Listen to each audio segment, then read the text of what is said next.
Le projet Festa, c'est un voyage humain au travers des cultures, des traditions et des hommes, des gens franco-italiens qui aiment leur propre identité et qui souhaitent l'exporter. Le projet Festa, c'est la création d'un parcours identitaire entre 19 fêtes transfrontalières, celles de la Toscane, de la Ligurie, de la Sardaigne et de la Corse, et 3 jolies fêtes du département du Var, celle de la figue et du terroir de Solespont, de la châtaigne et du terroir de Colobrières et de la Saint-Pierre de Saint-Maxime.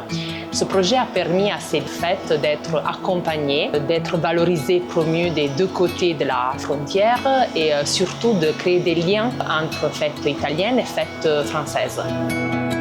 Nous avons, par exemple, fourni des services d'accompagnement aux organisateurs des fêtes pour pouvoir monter en compétences et surtout pour pouvoir évaluer leur durabilité environnementale, sociétale, culturelle. Nous avons aussi donné toute une série d'instruments pour pouvoir développer le côté communication et promotion, tout ce qui est réseaux sociaux, tout ce qui est brochures, donc communication visuelle, communication écrite. Il y a eu aussi des reportages par des journalistes italiens, par des journalistes français. Il y a eu des apports financiers qui ont été donnés aux 3 fêtes pour l'achat de matériel éco-durable. Chaque fête a sa propre identité et ses propres parties prenantes. On a travaillé ensemble à la fois sur le diagnostic, sur les enjeux pour chacune des fêtes et développé des plans d'action sur 3 ans. On a par exemple à Solespont remplacé les nappes qui étaient jetées pour le grand repas du vendredi soir par des nappes qui seront réutilisables.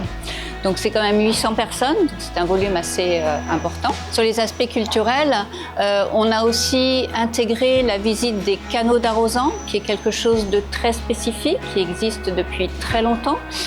C'est un système d'irrigation qui existe depuis des siècles et qu'il fallait valoriser. Sur Sainte-Maxime, on a remplacé les bateaux qui étaient brûlés chaque année par une structure qui va être réutilisée. Plutôt que de brûler tous les ans un bateau, on va réutiliser une structure qui sera représentative du bateau brûlé. Sur les aspects culturels à Sainte-Maxime, beaucoup de choses qui étaient faites, beaucoup de symboliques qui n'étaient pas connues et pas visibles de la part des gens qui venaient de l'extérieur. Donc on a mis en place des communications pour valoriser ces aspects culturels. Et à Colobrières, l'enjeu était plutôt d'intégrer le jeune public. Les actions ont été faites surtout sur l'achat de jeux en bois qui pourront servir d'année en année et sur d'autres fêtes pour attirer ce jeune public et de les intégrer un peu plus dans tout ce qui était danse, défilé traditionnel. Nos actions d'accompagnement et tout ce qui a été fait dans le cadre du projet Festa a dépassé nos attentes initiales. Grâce justement à un travail de fond, on a pu créer un véritable partenariat entre la fête de la châtaigne et du terroir de Colobrières et la fête homologue qui se tient à Sassetta. D'ailleurs, il y a une délégation de Sassetta qui a participé au 2e week-end de la fête de Colobrières et vice-versa. Une délégation de Colobrières s'est rendue à Sassetta.